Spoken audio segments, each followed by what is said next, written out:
All right, so is there any kernel of truth to what Right Honorable Raila Odinga is saying, that the president will sign amendments to the law that will reverse the move, or is he misleading Kenyans? Let's just hear from our panelists this morning. We have Dr. Shema Ochoa with us, who's the global leader of Kenya Diaspora Alliance. Also, we do have with us Jeremiah Kioni, who is a member of parliament from Ndaragwa, and also is the chair of CRC. We have also with us Senator Okong'o, who is a senator from Nyamira. Right, Dr. Shema Ochoa, listening to Raila Odinga telling Kenyans that the president will reverse the move, he has no power to reverse the move, maybe if he doesn't really assent to that particular bill. But he says he assents to the bill then, because he says that the Kenyatta will soon sign amendment to the law that will reverse the move. Can we get some clarity on it?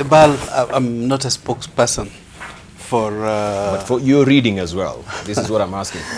Yeah, so I can only speculate. That's what I mean. I don't speak for Excellency Raila Odinga. In this instance, he's either setting up the president or they've already spoken. It's one of the two, and I'm not privy to whatever goes on behind the scene. But I think it would be the right thing to do. This increase in petrol price would be counter the handshake that the two of them signed on 9th of March. So I think it's the right thing to do. Let's suspend. Kenyans are already overburdened, overtaxed. We are told the new prices, if they are sustained, yes, will be paying, Kenyans will be paying about double what even people in Ethiopia pay for fuel. And Ethiopia is a landlocked country. One would have expected that the fuel prices in Kenya would be cheaper because we border on Mombasa. So I really don't understand why Kenyans are being so overburdened. I think there are austerity measures. When we discussed the new budget here a while back, a number of us felt this wasn't a good budget because we'd expected much better.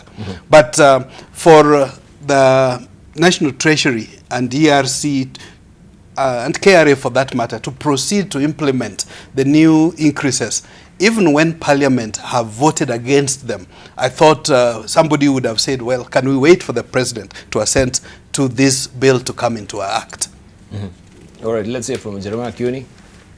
Thank you, Debal, is that I have the disadvantage of not being, I cannot quite tell what he said because he said it in a vernacular. There was translation there. So I can only take it from you. But there was translation that what you are saying is what you was saying. And this is the danger of national leaders switching to vernacular. Yes. Because we are not able to quite tell and perhaps follow what they would want the country to get from it. But having said that, I think what I think the former Prime Minister is saying is what every other leader or what every other Kenya would want to hear. That at a given time when the president is back in the country and the bill is before him, he'll assent to it. Yes. So I don't think he's really setting him up. That's what you'd say. He could only be setting him up if he was also, I know there's the handshake, but all said and done, the Prime Minister is out there and would want the bill assented inside there. So it's just saying what I would also want to say if I'm given the mic. I am also talking to a huge crowd that is complaining. So you are not going to tell him that the president is not going to sign it. You can't do that. You know, some of these things. And I also see it in other countries where you want to pin the leader down for not having said what perhaps you thought that you wanted to say. But the crowd, the audience listening to you, at times you have to play around with words so that you are able to talk to them in the coming days. So again, because they can deny you that audience. So so even if it's exaggeration, hyperbole, so you just have to play on with words. It doesn't matter. Yeah, and also look at the crowd. Honestly, at times we also expect us to say too many things. When the crowd is like God is charged against this whole thing, you are talking to them, you want them to keep quiet, you want them to give you audience. So you will say a couple of things that the politician in you really come to the fore, yeah? And the politician in the Prime Minister. Where do you see the crowd that has really mastered? Yeah. Okay, let's say from Senator. Not many of us can be able to withstand that kind of crowd. I mean, of course, Debal, this issue of handshake, nobody knows the terms of engagement, so we really don't know whether the PM is speaking after having spoken with the president, Yes. or he's trying to echo what the public wants to hear. Yes. But, you know, if you were to speak of the public mood, I think the expectation of the Kenyan people is that wisdom will prevail and the president will indeed assent to, you know, the law that is suspending the implementation of the 16% VAT for another, you know, 2 years. But I think since we have an active spokesperson for the president from State House, and given the concern that has been raised by the Kenyan people, Yes. ideally this is a statement that should have come from State House, you know, giving an assurance to the Kenyan people, you know, so that we can bring down the tension and the anxiety.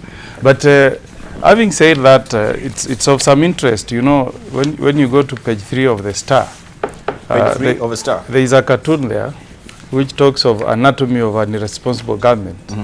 And it says part of it will be great public relations stunts. Okay. You know, yeah. But I think on a serious note, Debal, the expectation of the people of Kenya is that a solution must be found. And I think when I was watching news yesterday, I saw even the deputy president himself gave an assurance to the people of Kenya that the government is going to open doors for engagement.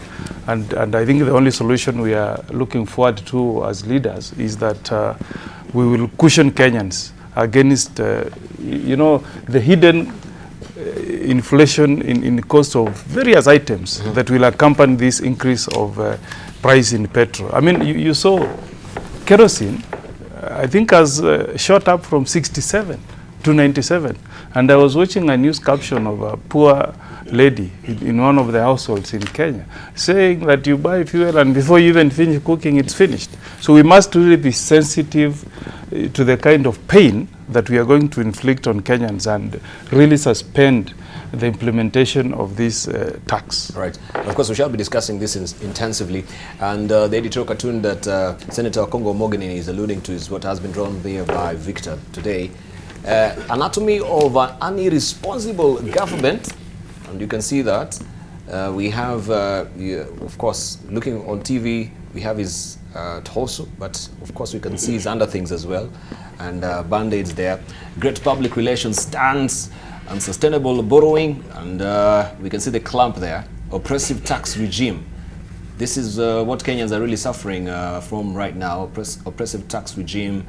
And there is a hue and cry right now from legislators that, yes, should he not really go full steam ahead with this particular, or maybe rescind his decision about the fuel tax, then they will be seeking his, of course, resignation.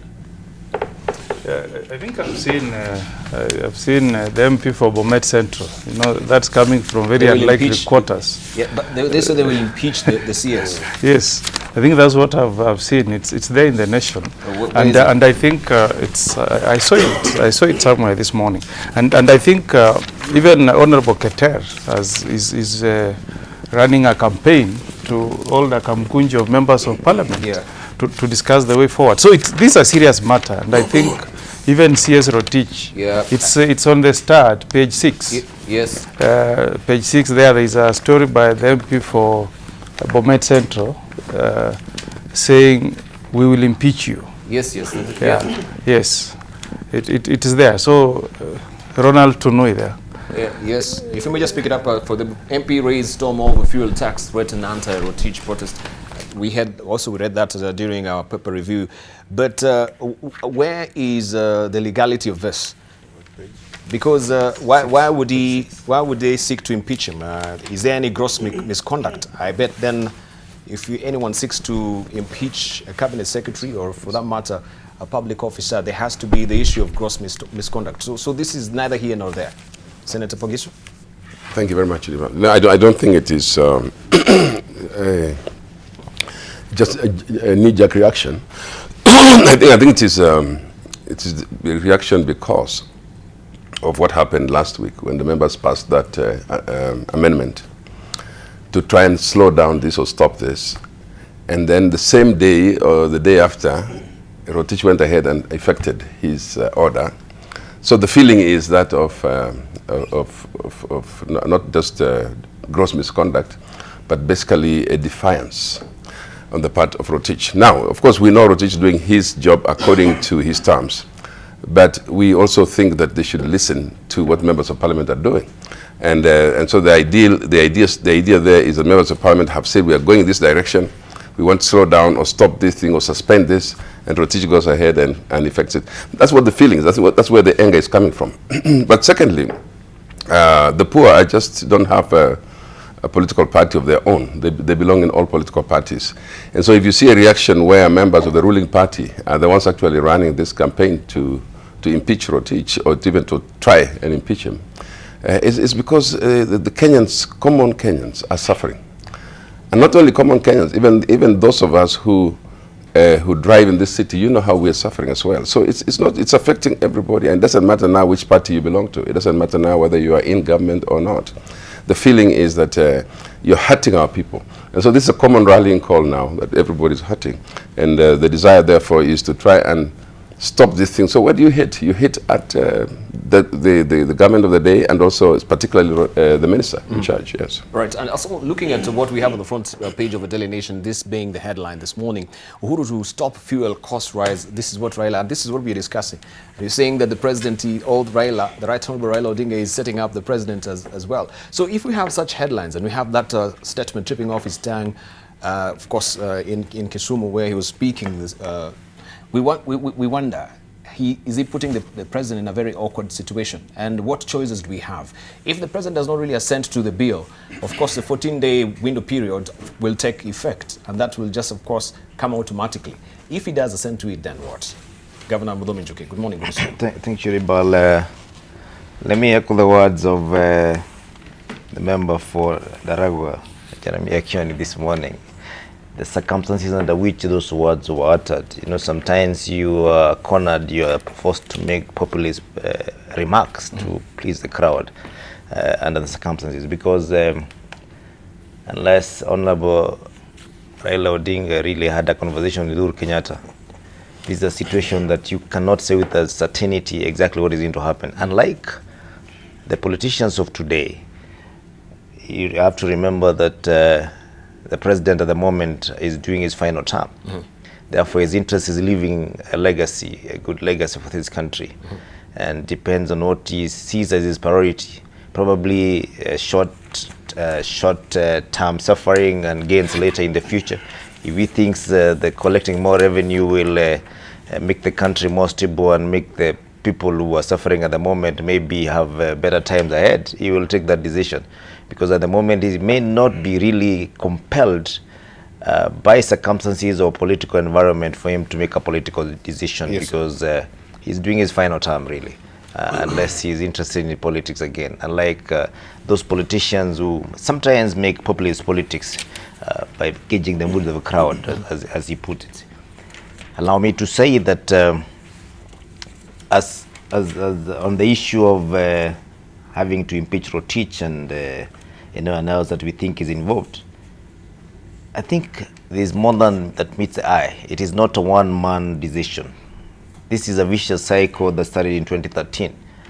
And you can see the IMF informed by the decision that, or rather by the information that we had increased the number of vehicles in this country.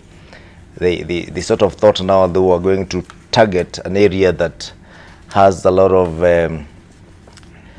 day-to-day liquids. Just like if you want to really collect quick tax, you look at what is the utility every other day. But unfortunately, they forgot about those people who rely on kerosene. They forgot about those people who are affected by the ripple effect. And instead of this tax becoming what would have been the Robin Hood, it's now anti-Robin Hood, because we are robbing the poor and giving to the rich, because most of the people will be affected really in the lower cadre, yes, who normally utilize this. I remember I was in Parliament that time, and there were two arguments. One, there was the issue of adulteration of fuel, that because kerosene is used to adulterate fuel and of course have gains for those people who mix kerosene with diesel. And then there was an ambitious program that was started to package gas in small containers, which we're calling Kadogo. And today I have not seen that gas on the shelves. The Kadogo, Probably it's there, but I have not seen it in Kibera. I have not felt it in Mukuru, Kwajenga and all that. So that now we can be informed that decision is the right time to increase the price of fuel. Someone was saying yesterday, then why don't we just reduce the price of super and diesel to the extent that it's lower than the kerosene. That way they do not have to mix, because kerosene will be more expensive. But having made the diesel and super more cheaper in this particular case. But since this decision, or rather the law, was time bound, I think in 2016 members of parliament should not have postponed it again.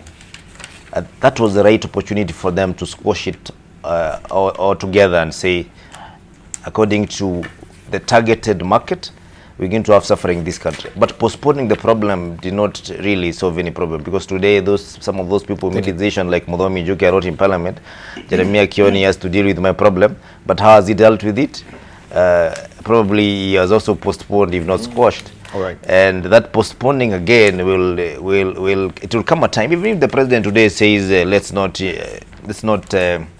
let me sign it and decide let's postpone again, it will still come again. So the best thing is to decide, where do we get this money that can run this country without hurting the mwananchi? Fuel, that will be like chasing our own tail, because that is taxation that is going to cause more inflation, and definitely we are going to end up with more poorer Kenyans than we have today. All right. So you know, the Swahili wanasema inasema panya anauma huku yovuvia.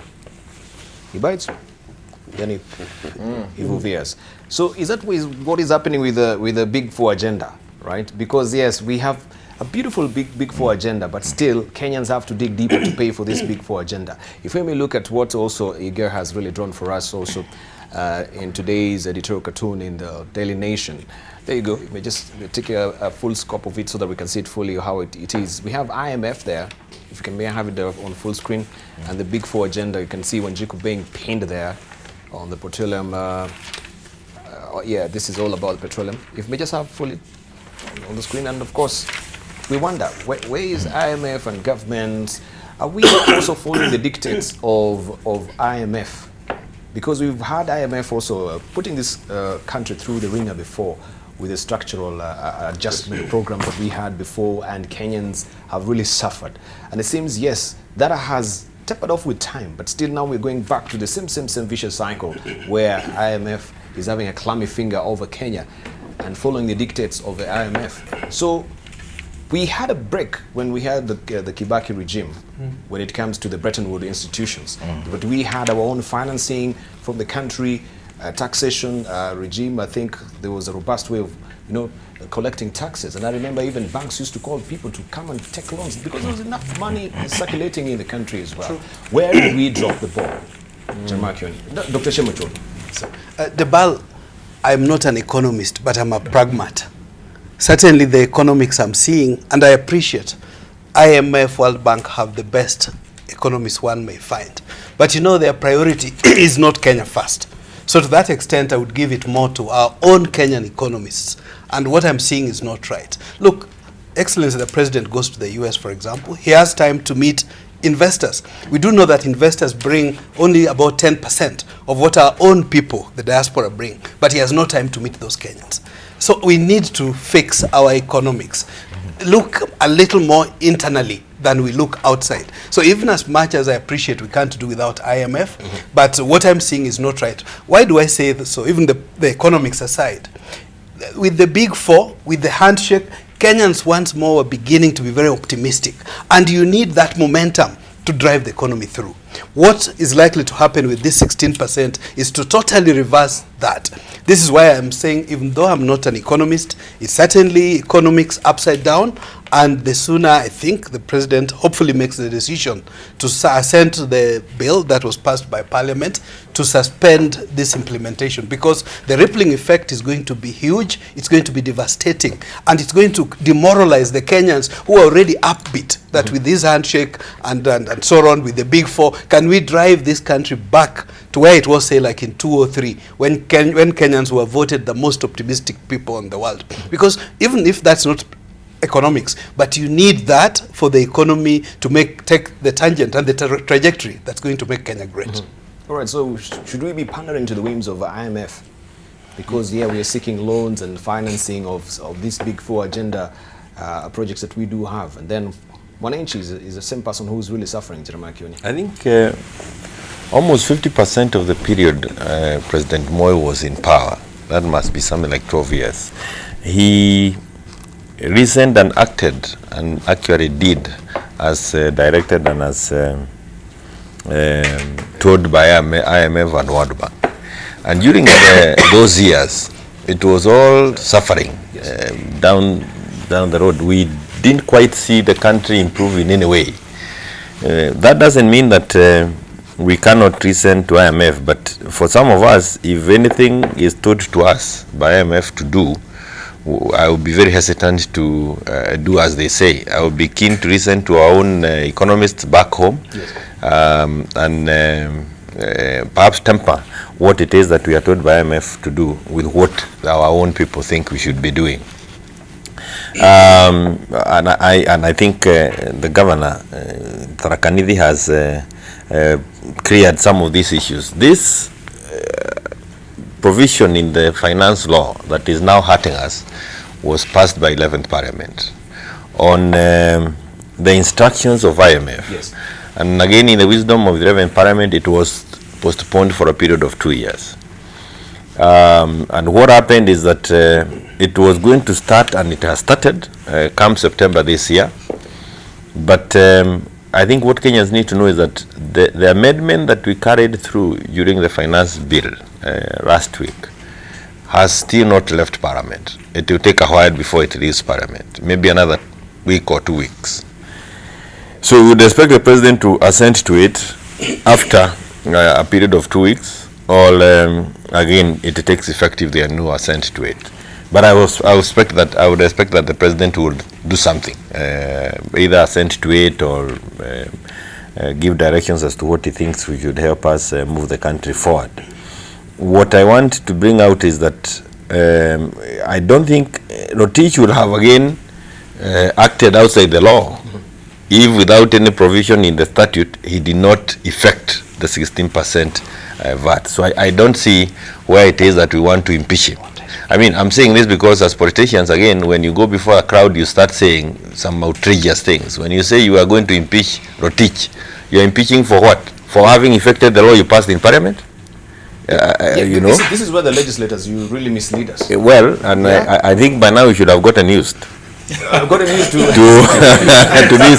this kind of double speak, and you also need to know the individuals who can easily just get you into, heading the wrong direction. I'm saying this because to start saying you are going to impeach Rotich, you're impeaching him for what? He effected the law you passed in Parliament.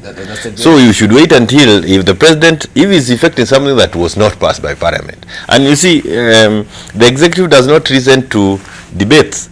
It is what is passed in law, and I have been saying this even in Parliament. When you do a motion, for example, and the motion is saying, I urge the government to do 1, 2, 3, you've not told government what to do. You are only telling them, as you are thinking within the laws we passed there before, you may also want to do this. But again, remember, even if any of the CSEs was to try and do something, because they passed, and the former minister can tell us, because he has done regulations to support a statute that was passed in Parliament. Again, if those regulations are also not approved by Parliament, yes, they can be annulled. So by and large, we are saying that we need to be fair to ourselves and say we need to wait until the bill finds its way to the State House. We would want the President to assent to it, but we would also want to hear from the executive what are the other ways that they can raise revenue to finance the things we are doing? VAT and pay, and again, as my colleague says, I'm not an economist, but I think VAT and pay are the easiest way of raising revenue, perhaps a lazy way of raising revenue, and a way that the executive is it the lazy way of raising, or the only it could be the lazy way? Yeah, I'm saying perhaps the lazy way, which makes it easy for the executive to just say VAT on this, because it is easy to raise it, yes, or raise the amount of pay that you must. Thank you. So I'm saying that we need to hear from the executive. What are the other ways that they may want to put on the table to fundraise the issues that needs to be fundraised? Because again, if we have no development projects that are going on, we will have stalled the country. Right. But we want to see, because you raised this is not the first time that you've suspended these as legislators. Yeah, we had this 2 years ago, and it was actually pushed to 2018, what we are seeing right now. Rotich is actually just acting on the postponement that you had before. But you had the opportunity to shoot it down. Instead of actually suspending it or postponing it to 2018, then now you want to push it ahead then to 2022. What discernible difference will it make? Because we'll still end up on the same spot. I think again, in between the time and could we hear from Senator Okong'o? In between the time, executive should have come up with alternative ways of raising the revenue that they are going to raise with the 16%. All right. So we wonder what was the space between the 2 years that we had for this particular legislation being postponed. What was happening in between? Did we just postpone it? We stashed it away somewhere. It was gathering dust, and nothing was really. There's no communication happening on how we're going to raise revenue. Then it come to 2018. We retrieve it back, dust it off, and then we say, oh, let's push it again to 2022. So what really happens with legislations, and what is the rhyme and reason of postponing legislation to a further date or further year? Okong'o. I think Dibal, it's not something that's very unusual. You can pass a legislation and suspend the implementation period to a future date. So this is not the only legislation where the implementation was suspended to a future date. What is the rhyme and reason for suspending the implementation period? Well, I was not in the 11th Parliament, but I think where the country is now, we should not dwell on technicalities. No. The technicalities is where now we're having the problem. Because now we're pushing it to 2022 again, we'll be on the same scenario. So we want to know what is the rhyme and reason for actually not implementing it. Why did we suspend it in the first place? And why are we also choosing to suspend it again to 2022? I mean, the reason why we don't want it to be implemented is clear to all of us. It's that if we implement this tax, it will really hurt Kenyans. But rightly, as you say, yes, it will hurt Kenyans. But solution is not to suspend. I think the solution is to come with a prime solution on how we can handle it, not to actually put the problem even as you 2020. You deny the senator opportunity to say what he wanted. No. Let him finish. You cannot pick on it. Time helps us come up with solutions. Let Senator finish. Dibal, it seems in this show I don't have a right of representation. Yeah, but I think Dibal, the concern of Kenyans now is that if we implement this tax, it will hurt the common mwananchi. And I think if you see the calculation in the papers, is that if we implement this tax, it means that in every liter of fuel, Kenyans will be paying a total of 57 shillings in terms of petroleum taxes, which is really too high. And to cushion Kenyans for now, and I think it is wisdom that Junet Mohammed moved that motion. We said, let's suspend this for 2 years. And that gives, I think, a window. It opens a window for government to engage. If you see the people daily, it says there, the executive will meet Parliament to address the concerns raised by Kenyans. So maybe once these two teams come to a round table discussion, we can now go into the details of what we need to do long term. But in the short term, I think the agitation by Kenyans is that we should suspend the implementation of this 16% tax. My question is, even as you point out to the people daily, where we have it here, that the executive will meet Parliament to address the concerns raised by Kenyans. As a matter of fact, a solution will be reached. Why did we not have this executive meeting for these past 2 years? That's my question. Because we agree, and fair enough. Yeah, you're not answering my question. It's a very delicate balance between making the IMF, of course, happy because of the role they play, and at the same time trying to keep the Kenyans. voters happy. So that is what cost us that very expensive decision of having to postpone instead of quashing. Because if you squash it, well, the IMF will will ask you, I mean, where are we moving? How do we operate in this? Because there's a relationship, and there's a reason why they give the advice. But exactly my question is, should we really pander to their whims? If depends we on are your- caught up in that technicality with the IMF, because it seems then we'll be taking dictates. It of depends on IMF. what we are getting from IMF, and you know very well what we are getting my from question. IMF. We have done away with IMF before. Let's hear from Senator Pogisio. I think that just like we are talking about the bill, I mean the proposed amendment, we must also speak about our relationship with IMF. Yes. IMF doesn't force you to do anything. You agree. You agree, and once you have agreed and signed that this is how I'm going to get my revenue, you have to follow through with it. Now, unfortunately, like you're saying, there was a time when we had basically managed our own affairs, and so we need to come back and say, now instead of going into economics, let's go into pragmatism and say, what do we do with our people? What do we do about the situation? Because this is going to be cutting both ways. You want to be effective in raising revenue, or you want your people to live. And I tell you this tax on fuel, especially on the kerosene, which is going to make kerosene the most expensive ever, is going to affect a lot of people. And because of that, we must now begin to think. That's why I'm sure the Deputy President and the former Prime Minister are now beginning to say, hey, we haven't done anything yet, so we'll come back to you. And hopefully when they come back, they will be able to find a way of reversing this. But they must also speak with IMF and other interested parties. We also have debts in this country that must be paid. So I think those are the things that we must deal with. The question that you've asked, why have there been no meetings with the executive even before? Even when we had parliamentary group meetings and so on. And I think that's a very valid question. The second one is, why haven't we involved the public? We didn't prepare our publics for this. It has been a hidden secret between us, those who know about it, but the ordinary person was not prepared for it. And I think that if we were to prepare public participation, if we were to include our people to carry them along, then we might as well bear this burden together. But I think that's where we left it. Now, all of a sudden, as a shock, we published it, and everybody, and we publish it on TV, on radio, everything, and says, this is from tomorrow, you're going to pay this. That really shocks the system. And so the anger is real. Right, thank you. Right, and of course, that is the latest that we know this morning, and of course, we shall be following these stories for you later in the course of the day. But right now, we want to hark back to our discussion with our panelists and wind up on the fuel prices as well, just as a summation. So what is the way forward, and what are the options that we have on the table so far? Parliamentarians are saying they're going to picket, right? Some of them are going to picket. I don't know if Daragwa, a member of parliament, is going to picket. I don't know if Senator Okong'o is going to picket. Also, Pogisio will tell us, Governor, are we allowed to picket? Well, of course, it's in the constitution they're allowed to picket, but it depends on whether really will have the positive results that they are desiring to see. It is very critical at the moment that we don't turn this thing political.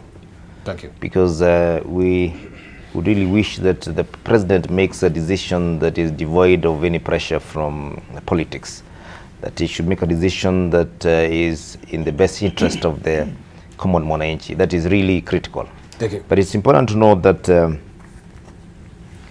the fuel in this country has overly been overtaxed.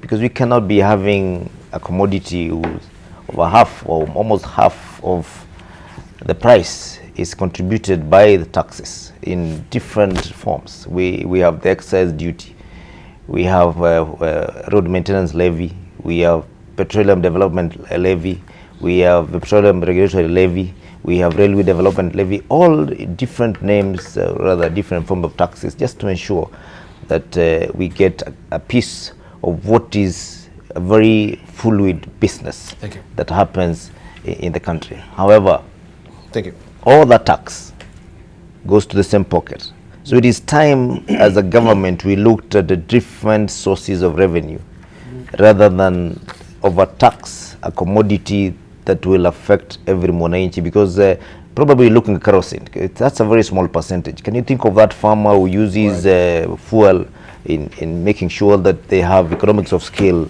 in their farming? What about the boda guy who has to take Mama Mboga's deliveries and so on and so forth? Even the transport itself, even of boda, it's a problem. Right. Dr. Shema Chodho, we'll wind up on it, please. Well, I'm a very firm believer in national conversation dialogue.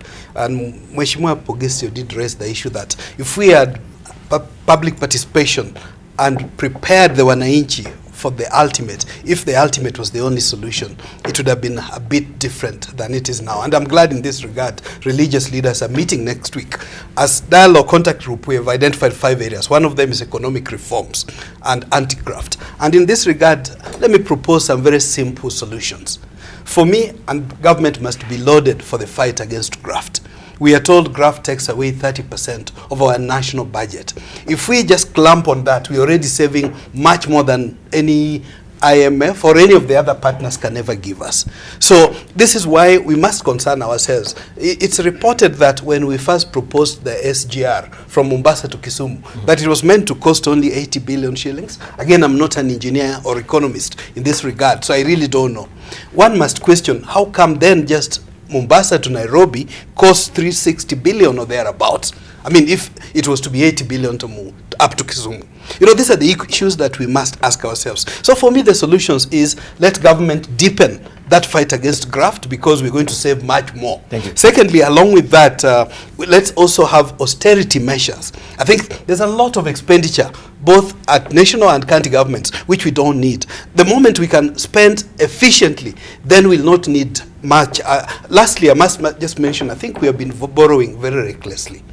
This is why I'm still going back to that aspect of you borrow from IMF with conditionalities, while people who bring 100 times more without any conditionalities we're not paying attention to. We must rethink how we're going to finance our development in this country. Right, thank you. Let's hear from Honorable Jeremiah Kioni, briefly, as we're winding up on it. So what is the way forward? We need to know what is the way forward as we come out from this. One of the things that I think is not very useful is members of parliament to go and picket, because they have been given the mandate by the people to do what they want to picket for. So if you go down again and start becoming a picketer, and you have the authority to act, you are the only one allowed to be within the premises of parliament, even force parliament to come back, and you are picketing outside the gates of parliament, it actually says that you've lost it again. But I think I have a feeling, I believe that the president will act in the best interest of this country. And he's back, I'm sure, another day or two from now. But without doubt, these are very painful things for Kenyans, and we cannot say otherwise. It is true that it's very painful. But as somebody had a rooted area and then perhaps lost that, did not want to push hard on that line. Remember, why is it that the Constitution calls for the president to serve for only 2 terms? One of the things, and this is my opinion on this, is that one of the reasons is that during the 2nd term, he's likely to be more bolder in dealing with issues that are painful. And it is only by dealing with those issues that the country can make a change. After a while, people may be able to say, yes, he knew what he was doing and where he wanted us to go, after having bared the pain. I'm saying this because it's only the president who can help us out of this. Certainly, we have qualified personnel within Treasury, within Central Bank, Kenya Revenue Authority, persons who are also living in this country. They know what Kenyans are going through. And of course, people who are, there are terms with the kind of debts that we have, the kind of development money that we need so that the country can move on. And I believe that they should be able to balance all these issues out and do their best for this country. And that is why the president is voted for by Kenyans. And he should, I'm sure he's also listening to all the things that Kenyans are being said. But I am trying also to ask you and the media not to, for those of us who, when we say that I'm going to picket, we are going to impeach or teach, and that forms news, you are misreading, you are not dealing with the issues. You're just wanting to help Kenyans in a chorus, like yes and nays that we are always in parliament. But is it, no, we're just reporting what is on the ground. Yes, we're just only but conduits. Yes, so but, you're saying we should not report question those who are saying, you know, you are putting us here to talk about somebody saying he wants to picket. And you know he's just taking our time for no good reason. But he's a representation of all of you. Whoever speaks, No. no. I represent the people of Daragwa. Yeah. I represent the people of Daragwa, and I sit in the National Assembly. Member of Parliament. Yeah. Yeah. But I'm not hearing solutions from you. What is the solution? No, the solution is that we have to wait for the president to come back. The signature is what we are waiting for. There is nothing we are going to do as Kenyans between now and that. PS Rotich has no powers to suspend the implementation. If he doesn't sign, then effectively, if he doesn't sign, 14-day window period, yes, it will come into effect. But effect. most likely what you do is to do a memorandum. If he doesn't sign, that's the responsible thing to do. You do a memorandum and say, I'm not signing this for this and this and this. Then we will have to go back to Parliament without waiting for the recess to come to an end, so that we can deal with this issue because of its magnitude. That is what that's the way things will unfold. But remember again, what is happening today, and perhaps even if the president comes in tomorrow or the day after tomorrow, it's likely that the bill will not have found its way to his desk. It requires a few more days, but I'm sure Parliament will fast track it to ensure that it goes for signing, perhaps within this week. All right. So if we have a memorandum, it goes back to Parliament, then you'll treat it with some, gravitas. That's what I'm hearing from, because now from your own estimation, it has not been holding any gravitas. But now that it's coming back without the signature. No, I haven't said it's coming back. No, I'm saying in case it comes back, he would say, why is it that he doesn't want us to suspend the implementation of 16 VAT? Thank you. And of course, those are the reasons that we then want to engage on in Parliament. Thank you. Right. Again is don't be in a hurry. Again is because I need to but you need also to wait. Again is what the pain Kenyans are going through, and that I think is the sensible thing to. Okay, let's hear from Okong'o. Yeah, I think first, if we were to go by what Mheshimiwa Kioni is saying, is that the president would have ignored the concerns that have been raised by a majority of Kenyans, in the kind of pain that the implementation of this taxation will have on Kenyans. And I don't think that will be the wise thing to do. So I think going forward is the reasons why we suspended the implementation of this taxation since 2013 is because the economy was not growing at a rate that we could have sustained implementation of that tax. And I think Kenyans will agree that where we are today, the economy is not even doing any better than it was then. Yes. So the reasons why we suspended the tax then are still prevailing today. So there is justification in suspending the implementation of this tax for another maybe 2 years or so, as we have a wait and see attitude to see whether the economy will grow at a rate that can sustain the implementation of this tax. Number two, I think the answer to these shortfalls in government taxation and expenditure is to borrow what Kibaki did. And what Kibaki did is to have prudent management of our resources and a responsive government. In Kibaki's time, the solution was not to carry money in bags and take it to Harambee. The approach was to ensure that the government delivers on its promises. The government showed a lot sense of discipline in where the government was spending and implementing its project. The solution was never in Kibaki's time to look to IMF. In fact, it's during Kibaki's time that our tax collection, I think, grew from 300 million to almost 1 trillion, And that should be the solution for us. Right. The solution should not be that we run to IMF, get these conditions, which hurt us as a people.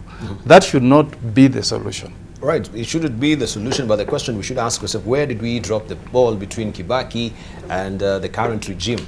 Does it mean that maybe Kibaki never had an ambitious a vision for the country like we have with the executive, that now we need so much money? The answer is there. It's having a government that is disciplined, a government that does not play politics. Yes, but we want to see the systems that were in place, because we know even in the previous regime we had, was it the efficiency delivery unit?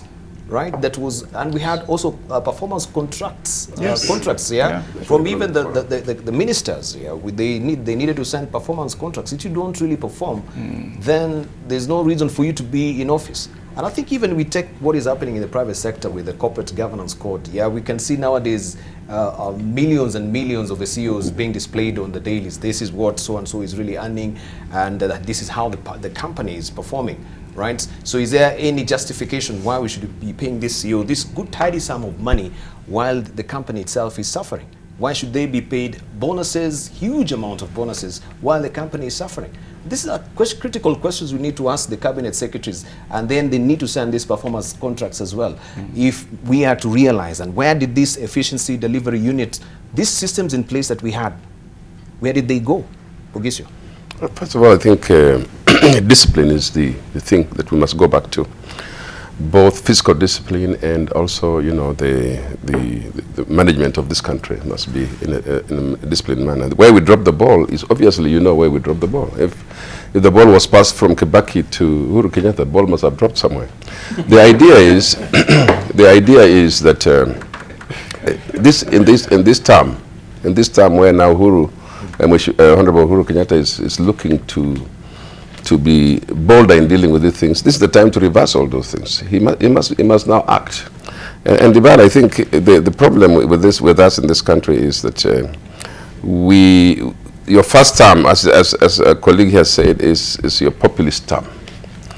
But now there's no more populism. You're handing over in a few years, and you must begin to look at what am I going to do to put this country back. Now, secondly, we are now dealing with a very serious matter. The very serious matter is of this increase in tax, in fuel. Yes. And everybody is angry. And I tell you, impunity, one place is impunity everywhere. And anger in one place is anger everywhere. And so I'm saying basically that if you have a situation like this one, you must drop whatever you are doing and find a way of cutting costs. If you are on what do you call it, the four big agenda, you think about how you're going to do those things without hurting your people. Otherwise, the people who are supposed to help you to bring change are your own ordinary people. I want to specifically quote the situation where we are in right now, where ERC has been increasing fuels on their own, increasing and reducing, increasing, and more of increasing. And then all of a sudden now we have this permanent increase. You know, it is really hurting, and in this particular one. And the farmers of this country, especially the people who depend on fuel for farming, are already hurting. Farmers in the Rift Valley, as you have seen, maize farmers have not been paid. Now a new season is coming and their fuel is gone up. So, you know, you can expect that there will be anger everywhere. And I'm appealing now to the presidency that this is a time to show that you care about our people more than even about the other agenda of development. Because if the people are not okay, you can't do anything. And as you go to China, you go everywhere and there's goodwill. This is the best time to bring success to your own people. I'm just saying basically that we have a situation in our hands. And when you have a situation in your hands, we must come together to think about how to sort out this situation. Parliament cannot act separately. The executive now cannot act separately. It is the people in the middle, and we must go. This show of opulence also doesn't help our people. You know, if people are hurting, let's not also display opulence in some respects. Let's move in a way that we respect the situation of our people. People are hurting very much. Thank you.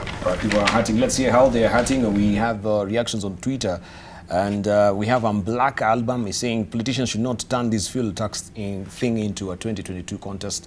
We need it solved now. I believe His Excellency Uhuru Kenyatta will do the right thing. Also, we have Oruko Sitima saying, Honorable Kioni is hoodwinking us. A bill doesn't require days to get to Kenyatta's desk. We've seen bills landing there and signed the same afternoon. They're passed, right? Maybe... But this is a finance bill, very voluminous. All right, then we have Commander M. Douglas saying we don't have to cry over high economy rates when we know we are singing Tano Tano, right?